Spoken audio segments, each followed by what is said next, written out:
Welcome everybody to our podcast. This is Black Vibes Japan with me, Tia Timonare. My name is Evans Musoka, and we want to welcome you back again to our weekly weekly Black Vibes Japan podcast. Oh yeah, I'm repeating weekly because we are really struggling. We are gonna get there. First episode is out. It was an introduction about me, Tia Timonare, how I got to Japan, what I'm doing in Japan, and what my life is like in Japan. And this is episode number 2, and we're going to be talking about Evans Luseno Musoka, the greatest comedian here in Tokyo. Technically, relax. Why are you rushing this episode? I am relaxed. Relax. Okay, there we go. Technically, this is not our second episode. Technically, because of technical issues. Do you want to tell them what happened? Yes, because I think they need an explanation. They've been waiting for our episodes, for our second episode to come out, and I'll say it's partly my fault. But fully. you have to not fully. You have to, carry some blame. Some blame, too, okay. Yeah, because I thought you also copied the episode. Yeah, you should be having a copy too. So my only blame is leaving it in his hands for him to take care of it. That is what I'm to be blamed for. I should, from now on, take the bull by the horn. But you have other episodes too. Like every episode with somebody drunk. Every time I copy an episode on my hard drive, I give you the copy too, so you cannot just say me. Of course, I lost it, but where is yours? I have no idea. Good. This is the funny thing, the peculiar thing about episode 2. We've already recorded it, and it's supposed to be about Evans's story of coming to Japan, similar to my episode. But then I copied it from the hard drive. He copied it into his I nearly said his PlayStation, into his computer, but for some odd reason it just disappeared. I don't know. They're working against us. They don't want to see us prosper, man. The devil is working. The devil never rests, clearly. Yeah, but no, we are not giving up. No. We're here again recording the same episode. Yes, the gremlins of podcasting and TV and all sorts of stuff. It's not easy, man. You've tried editing. Look at you. You've lost weight in a week. You thought it is child's play, man. Editing is hard. I hate it. It is tough. And I just keep on coming up with new shit. And I'm like, why am I doing this to myself? You know what I mean? How do you do it, man? You've been uploading and putting up videos that are fantastic, are awesome. Do you spend just sleepless nights editing your stuff? The secret is to have an editing software on your phone and get on long trains. Like when I'm on the train for like an hour, listen, 30 minutes is enough for me to push out a quick clip, like a stand-up clip. Just chop it off and put it in CapCut, subtitles here and there. Bam, bam, boom, boom, bada, bada, okay. bada, boom, boom, it's out. Bam. Okay. But it's not a podcast, A podcast, It's 1 hour, 30 minutes or whatever. It's a journey. No. That's why we are alcoholics, man. Yes. What did you get us today? I got us this Asahi Biru, the black one. I didn't know it was Asahi. I've never seen Asahi in katakana. Like, why is it in katakana? I don't know. Maybe it's like for marketing purposes. They write it in katakana instead of... They usually write it just in normal alphabet, right? Asahi. Yes. Yeah, this one is written in katakana. Katakana is another form of Japanese alphabet or Japanese writing. They've got hiragana, katakana, and kanji. Yeah, katakana is for foreign words. For foreign words. But Asahi is not a foreign word. Asahi is a Japanese word. Yeah, exactly. But this is interesting because this says Munich type. Yeah. Oh, so because this it's the black one, yeah? Shall we have a not drink? African type? Not everything black is African type, No, everything black should be African. Yeah. Touche. Everything white should be European and all those other ants. Oh, let's open it. Tico. Okay, so anyway, welcome everyone. This podcast is all about me and Evans talking about our vibes, our lives, and everything we get up to here in Tokyo. Remember that one time when we were still talking about the podcast, we wanted to call it Tokyo Shenanigans? Yes. Yeah. But it just felt like it's... that word just fell off, Black Vibes Japan is more... I feel like it's more us, Absolutely, because you don't just do shenanigans. No, absolutely not. This looks like Coke, Coca-Cola. Salute. Oh, hi, kampai.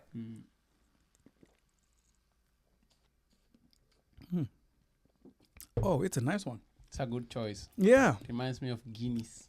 Yeah, actually it does. Not just the look, but the taste too. The taste as well, yeah. So stouty. Yeah. I love German it. Beer. Anyway, just to get back to this, we are going to redo episode 2, and we will be talking about Evans and who Evans is, where he's from, why he's in Japan, how long he's been in Japan, and what it is that he likes about Japan. But first, before we go through all of that, just give us a brief look at the man, the comedian, the guy from Nairobi. The man, the myth, the legend. The legend. Uh-huh. No, man. My story is pretty simple. Born and raised in Nairobi, Kenya. 7th October 1987. By the way, happy birthday. It was your birthday. Salute, thank you. Last week, yeah? Yeah, last week, yeah. August 8th. Yeah, we'll get... But did you get any gifts? I got you a gift. It's just still in the stores, but yeah. Amazon isn't delivered. Yeah. Amazon is still, you know. I appreciate it. I can't wait. It's not Prime. I don't pay for delivery. I see. All my women deliver for free, so... Ooh. That will be another episode when we talk about At least they keep their babies and not like you know. Anyway, yeah, so born and raised in Nairobi, Kenya. This small part called Kibera, which is like the periphery of Nairobi. It's like the Soweto of Kenya. Oh, really? Yeah, quite interesting place. A lot of challenges, but I think it's the best place on the planet. When you say that, people don't believe it because you see us shitting while you're sleeping and shit like that. But you have a sense of community, man. That's one thing I like. You know, like you have people who ride with you. You know, you have people like back home. If you mess up with me, if you're bigger than me, I'll go and come back later, and you won't like what you will see. Oh, of course, because I'll have my team. You know, but we'll have backup. Yes, 100%. Send in backup. Yes, so it's a communal environment I grew up in. I grew up with footballers, basketball players, boxers, a lot of thieves and murderers, whatever. Like everything in it, but it's just fun, you know. I didn't know I was struggling until I started going to other neighborhoods.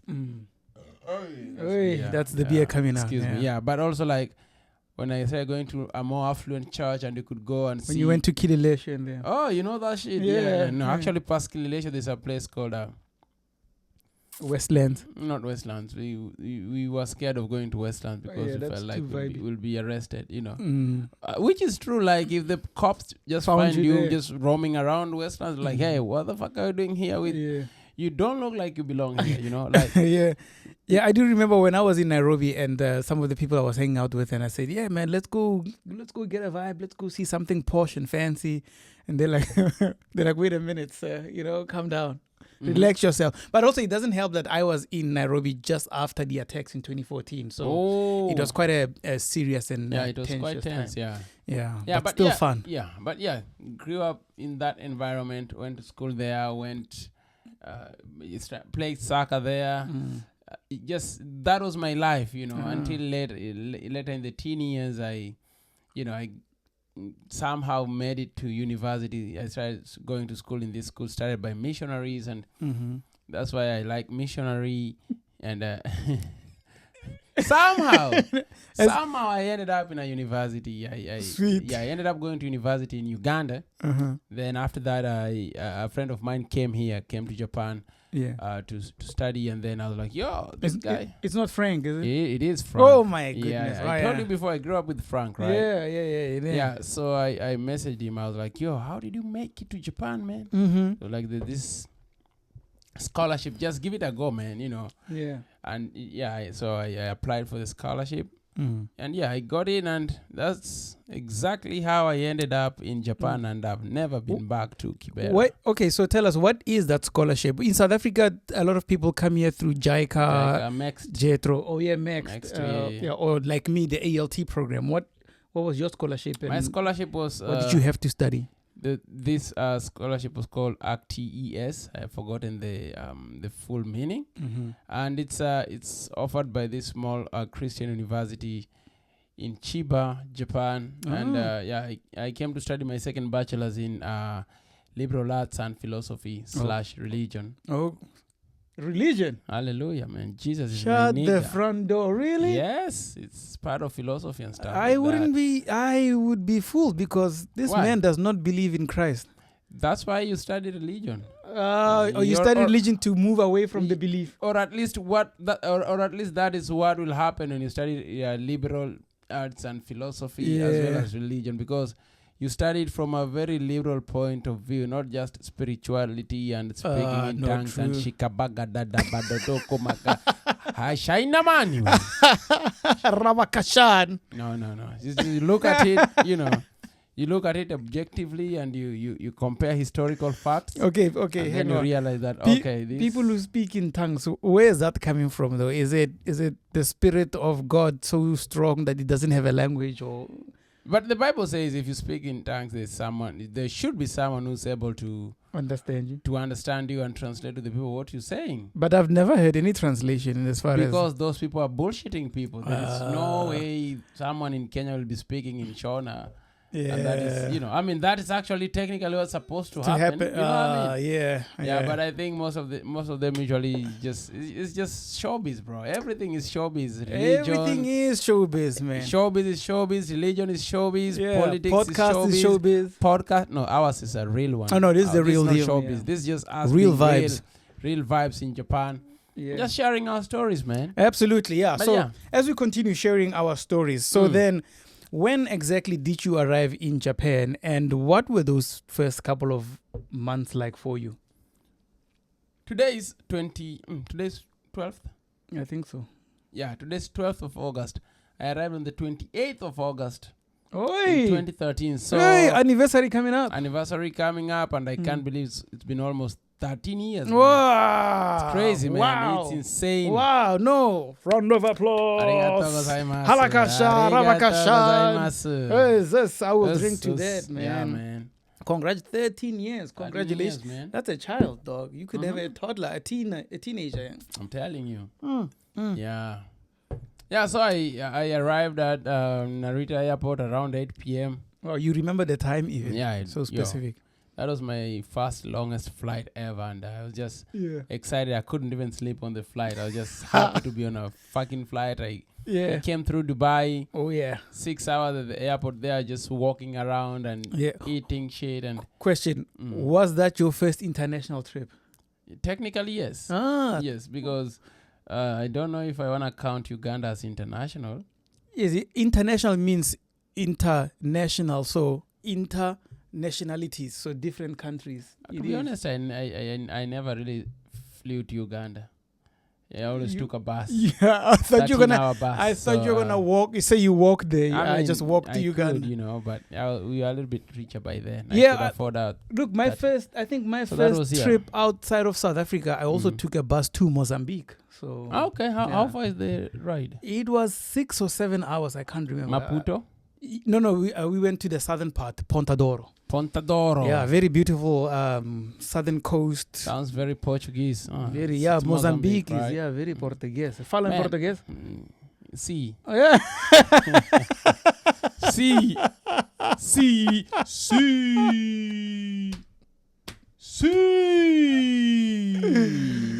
Yeah, muito mal. Muchas gracias, man, nigga. Anyway, so same. So your first international. What were you doing? What were you going to do in Mozambique?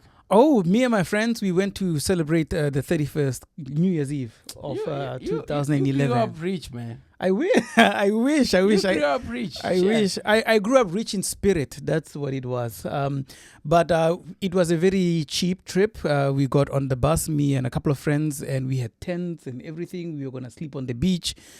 We bought a lot of meat and drinks and everything that you need to have a good time. And that's how it happened. That's pretty dope, man. No, I got used to that 13-hour bus drive from Nairobi to Kampala. Oof. It was normal. What were you doing in Kampala?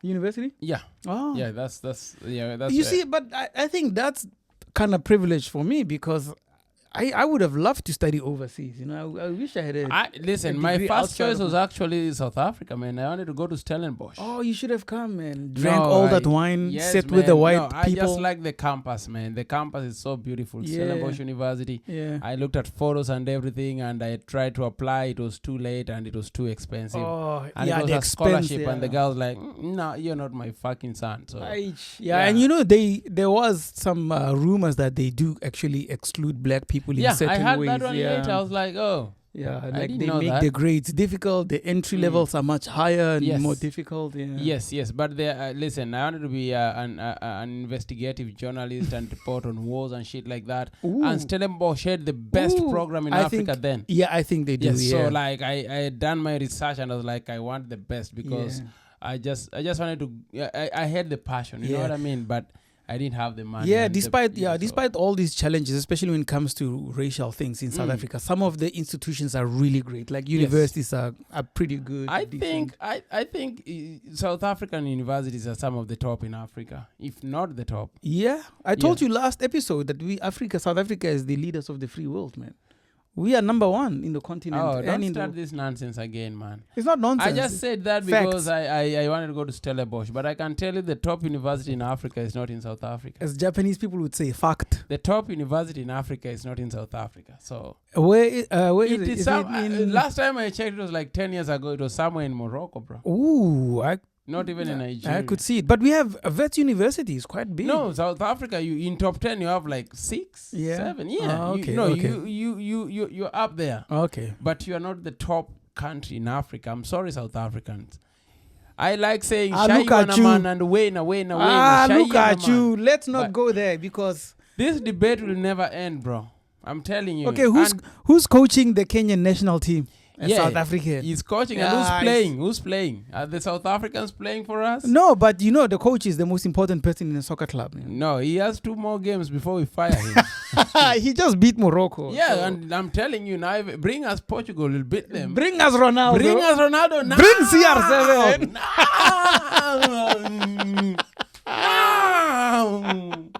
No. But Benny McCarthy, listen, you have 2 more games, man. Benny. I'm telling you, Benny, Kenya, we are so loving, but we are very, very unforgiving. Oy. As a country, we don't remember the glories of yesterday. Yeah. Once you fuck up, you're out of the door. So hopefully we'll continue this great run. Okay. And, this is also like, Chan. So they play only local players from the country. Which is okay. And I think he has done a very good job just with the local talent. We have so many good players who are playing abroad. Yeah. And just to see him wiping the floor with all these teams. Yeah. Even like the Morocco team with a red card. Yeah, wait till he meets South Africa. Bafana Bafana. Banyana. Bafana Bafana. You for South Africa, you'll have to. We want Portugal now, man. Dude, we are winning AFCON. Did I tell you? You laugh I now. thought I'm a comedian, bro. You laugh now. You will swallow your laughter. You will see. Anyway, you win AFCON. We winning AFCON this year. What do you want? If you win AFCON, I'll buy you what? What do you want me to get you if you win AFCON? You can buy me our favorite football team jersey. I'll buy you 2. Yay! Home and away. Home and away. What if you don't? If I don't, I buy you home and away jersey. You know this thing is being recorded. Don't just talk because of alcohol. Listen, I would just like to add to everyone that I am not a betting man, so this is where it ends. No, I think you guys will have a good run, but winning it, it's a difference. But now we got to the semi-final last year. Yeah, I know, man. But now in Africa, there's no like a real soccer powerhouse. Oh yeah, everyone has been struggling really. That's true. Yeah, like even Ghana, they've been going through it. Nigeria, all those big boys, and the Arabs have been having it for a very long time, but recently, no. It's about time we see some of the smaller countries really push. Yes, I think. Listen, I think my surprise package, I think will be Uganda, man. Uganda? Oh, really? I haven't really been following them. Yes, I think Uganda, even the last qualifications, they did really well. Okay. And I think if they keep their squad right now and just improve a little bit on their striking force, I think they can go far. I think that's my surprise package when the coming AFCON. Yeah, okay, we'll talk about that a little bit later in terms of predictions and all of that. Yes. Today's about me, baby. For now, yeah. So now arriving in Japan, Tokyo, Narita, you go to Chiba to the university. What was studying like? Was it a lot harder than in South Africa? You're adjusting here in Japan. In South Africa. Listen. You're trying I said South Africa. You're trying to get me to be South African. I love South Africa, but I'm Kenyan to the core, bro. You know, I didn't even hear myself. You really want me to be South African so bad? Was it harder than when you were in Uganda? Man. Okay. Abatini man. Sikuzwile ke. Sikuzwile. We heard you. Yeah, no. So I meant what was studying like in Japan versus back home in Nairobi and versus Uganda when you were there? I think it was just different. I think the classes were actually more intense because they were smaller than before. So like the professor and shit. Sorry. Yeah, the professor were really focused on each student. If they give you a paper to do research on, they had enough time like to go deep and see your sources and verify them, and you have to go and talk to them one-on-one and defend your claims and this and that.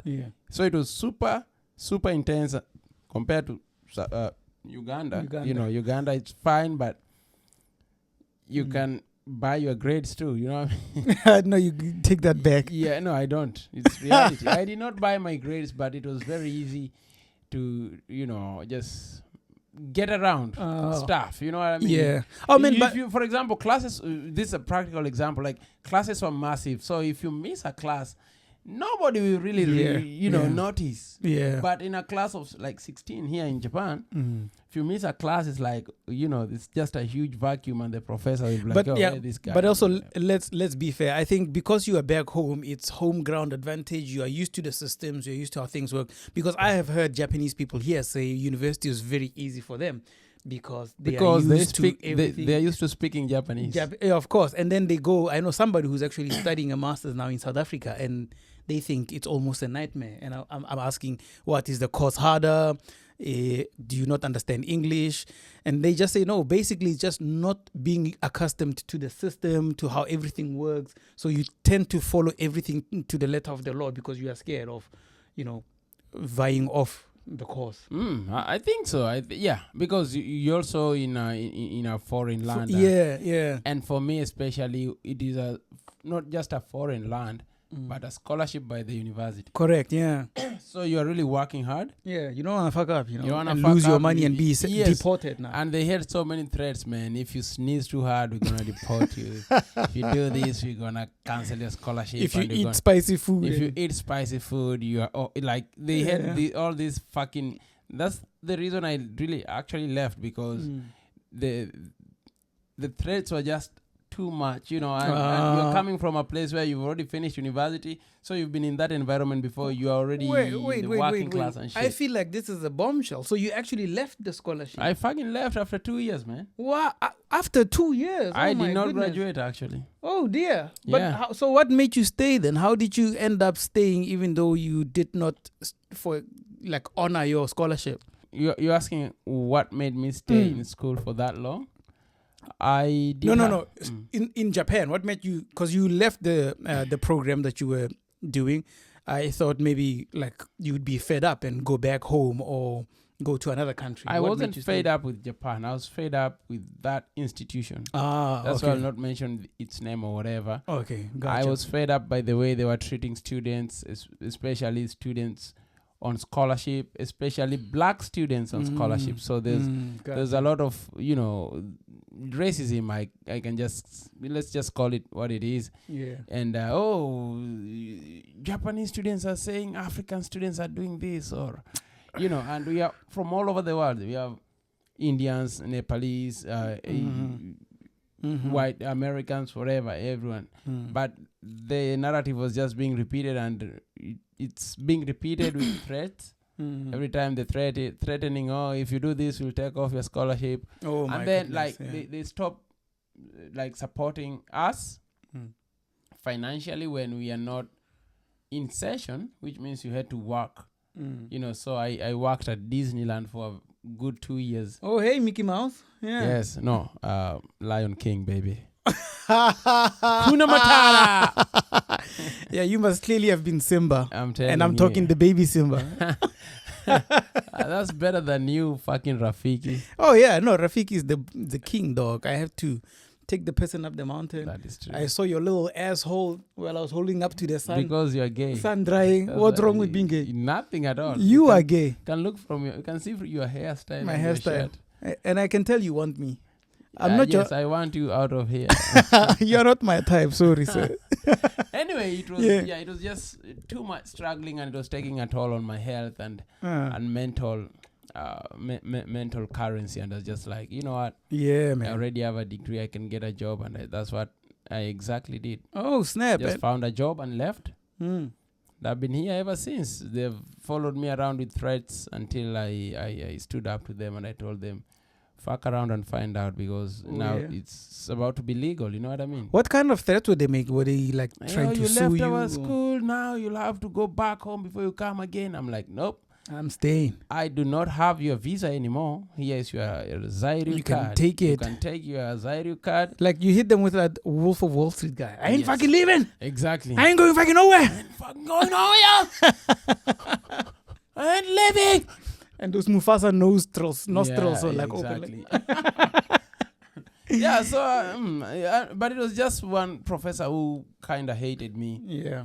And he tried, and there's always that one, you know. Yeah, there's always usually white. You know, it was not even Japanese. What did we do to the Caucasians, the white people? The people from the mountain of Caucasus. What did we do to you guys? The mountain, but most white people are actually good. Not most. Some white people are good. Yeah. I love white people, and people call me Uncle Tom when anytime I say this, that white people are good. Oh, Uncle Ruckus, Uncle Tom. Ruckus. Yeah. No, I've been treated worse by some black people compared to white people. No, for sure. I trade with caution. Yeah. But yeah, I try and judge. You like some white people. I feel like you're about to say I've got white friends. I can smell this one coming. Yes. I got white friends. That's what I'm trying to say. You don't have white friends? I do have white friends. I have plenty of white. I grew up with white people. No, you grew up in South Africa. So when you say you grew up with white people, it's like I hate white people. That's what we get. Like when someone from South Africa says, you people are, you people are not like us. Like your relationship with white people has been so damaged, man. Yes, it's from, and it's not, yours is not like us. Ours is like historical and like, not historical, yours is historical, but ours like TBT type of shit, you know, they fucked us up until the 60s and then we fought them all. Whoa, no, they still fucking us up now, dog. Yes, us too. But for you, it's just like, yeah, it's rough. Anyway, this podcast is not meant to be controversial or promote hate speech or anything. No, we love white people. We love you, white people. Yes. Some of you. Subscribe, especially subscribers. Especially you, you subscribe. You white subscriber, we love you. So now we are coming very close to the end of our podcast. So just give us a brief sort of, just in a short way, tell us what it is that you've liked the most about being in Japan. How does that fit in with your interest in life? And, you know, what's keeping you here for 13 and a few more years to come? Maybe forever. Maybe forever even. I don't know. Do you have a Japanese wife, maybe? Not yet. Not yet. Oh, Sakura is still coming. My visa is still okay. I'm still not visa hungry, man. 90% of marriages that happen in Japan between Japanese women and foreigners is visa related, bro. Yes. Oh yeah. So let nobody flex on you that I have a Japanese wife. Tell them you have a visa. Shut the fuck up. There we go. Most of them are just married because they are scared of going wherever the fuck they came from. Yeah, they don't want to be sent back. So far so good. My visa is not yet a problem. Sweet. Once I invite you to a wedding, then I know someone you can see clearly Evans is not into. Just know it's business, bro. It's business. It's business, my brother.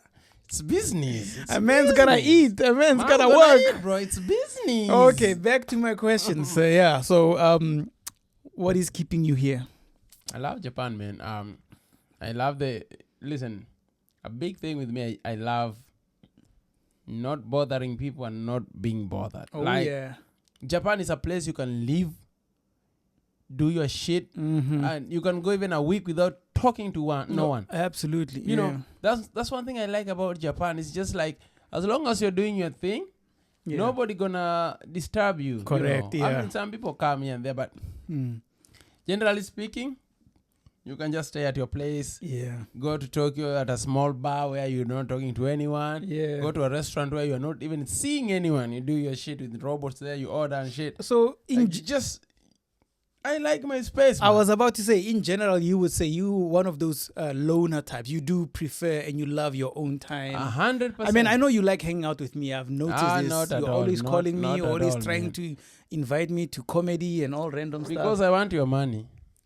How you want me to pay for your shows? Pay for the fucking shows. That's it. But again, you don't pay for shows, so it doesn't make sense. That's the funny part. You invite me to the show, you tell me how much it is. I get there, you're like, no, your money is not good here. So I get confused. No, actually, I'm not saying that I don't like people. I like people and all that. Oh but yeah, sometimes, of course you do. because I perform a lot, and I'm in that environment a lot, and you have to hang out and talk to other comedians and the audience members, and so once you are in that environment a lot, you just want sometimes to be out of that shit, bro. Yeah. Just you just by yourself, and I don't know how to explain it. I just like my space. You just like your... No, I get you. That's why you fit in so well here in Japan, especially in Tokyo, because people like to mind their own business, you know? Yes, literally, you can go a week, even more. Drink water and mind their business. And just Nobody do their cares. thing, Yes, so I think that's the main thing. Yeah. Plus also, like, I love traveling, so the proximity to travel. Oh, of course. To some of my best destinations, which is Southeast Asia. Of course, yeah. Always, the men love Southeast Asia. It's beautiful. People are nice. It's fucking affordable. Absolutely. It's like Africa with security. Yeah. Okay, so we've basically come to the end of our episode. We learned quite a lot from Evans. Luseno. That was quite abrupt ending. Yeah. But that's a little bit about me. Let me know if you have questions about me, and this is not all about us. Mm-hmm. As we continue churning out these episodes, we'll get to talk more about our lives and incorporate them incorporate it in the episodes and conversations. So you'll hear more about us in the future. Yeah, that has been our episode 2. Yeah. And please like, subscribe, share, comment. Absolutely. We'll be back again next week with not 1 but 2 episodes, man. My name has been Evans. Out. Luseno, baby. My name is Evan and this is Paul. Yeah, this is Paul Timonare. Thank you guys for watching, and see you again soon. Cheers. Peace. A good one.